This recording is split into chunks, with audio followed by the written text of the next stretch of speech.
Thierry, bonjour. Tu as travaillé une dizaine d'années pour le WWF et tu es un expert de l'empreinte écologique.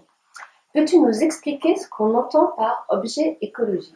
Alors, un objet écologique, ça va être un objet qui est pensé dans le respect des générations futures, d'où ma fille qui est avec nous aujourd'hui.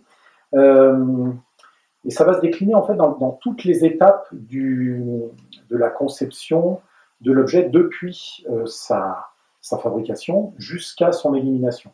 On va voir un petit peu ces différentes étapes.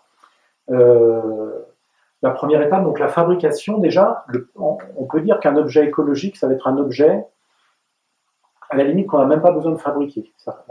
La question à se poser avant d'acheter un objet, c'est est-ce que vraiment j'en ai besoin?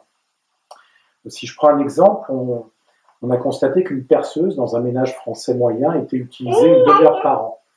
Donc peut-être qu'avant d'acheter une perceuse, je peux me demander est-ce que je peux la louer, est-ce qu'on peut me la prêter, est-ce que je peux réparer une perceuse qui est en panne. Tout ça pour éviter déjà de fabriquer l'objet. Ensuite, si j'ai besoin de l'objet, la question à se poser, c'est avec quelle matière est-ce que cet objet va être fabriqué? Est-ce que ce sont des matières euh, polluantes ou est-ce que ce sont des matières naturelles? Est-ce que ce sont des matières recyclables? Et puis aussi, quelle va être l'énergie qui va être nécessaire pour fabriquer ces objets? Par exemple, pour fabriquer des fenêtres en aluminium, il va falloir beaucoup plus d'énergie que pour fabriquer des fenêtres en bois. Voilà, et puis ensuite, un dernier point auquel on ne pense pas toujours quand on pense à la fabrication de l'objet, on a par exemple estimé que pour fabriquer un jean, toutes les différentes pièces du jean, que ce soit le bouton, le coton, etc., en moyenne vont circuler 65 000 km à travers le monde pour finir dans la fabrication du jean. Donc de la même façon, quel est dans la fabrication d'un objet, quel va être l'impact en termes de transport pour fabriquer cet objet? Oui, c'est-à-dire que la distribution, la vente de l'objet a aussi un impact.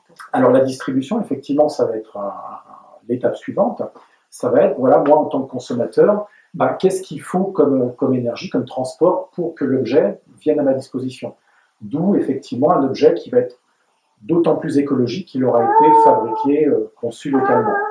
Et puis aussi, concernant sa distribution, on se rend compte de plus en plus que l'emballage, par exemple, a un impact important. On s'est rendu compte que pour des petits téléphones portables comme ça, il y avait parfois besoin d'énormes cartons. Donc voilà, dans l'éco-conception, il y a aussi à se poser la question, est-ce que je peux fabriquer un emballage qui va être plus petit, donc un objet plus écologique? Et en termes d'usage, est-ce que ça a également un impact?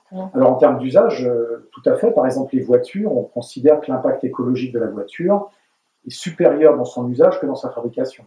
Donc une voiture qui sera peu consommatrice en essence, même si elle est plus lourde à fabriquer, je pense par exemple aux voitures hybrides, au final aura un impact écologique nettement moindre.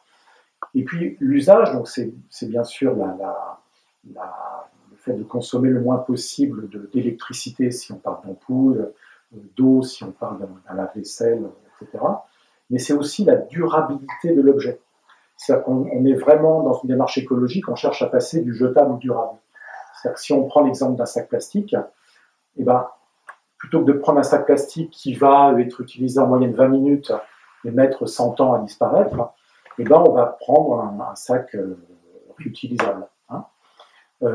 Et donc, on va vraiment être dans une logique de durabilité. Donc, un objet écologique, eh ben, c'est aussi et avant tout un objet qui va durer le plus longtemps possible. D'accord, mais en fait, un objet quand même n'est pas éternel. Donc finalement, comment est-ce que se gère la fin de vie d'un objet? Et est-ce que dans l'aspect éco-conception, c'est aussi prévu? Alors effectivement, la fin de vie, dans l'éco-conception, eh ben, on y pense dès le début de l'objet. Et donc, on va avoir des objets, on va viser des objets qui sont conçus pour être recyclables. Donc dans leur conception, par exemple, dont on puisse enlever les pièces détachées pour les réutiliser ou les remplacer. Et puis aussi des objets dont même les matériaux vont être recyclables. J'ai lu récemment qu'il y a il y a des recherches sur des composants électroniques qui seront fabriqués à partir de matière organique. Et donc, on pourra peut-être dans 5 ans, dans 10 ans, prendre son téléphone portable, le jeter dans son compost et composter son téléphone, par exemple. Voilà, donc tout ça pour dire que c'est une grande boucle et qu'un objet écologique, eh ben, ça se conçoit depuis sa naissance jusqu'à sa disparition. Merci beaucoup Thierry. Merci.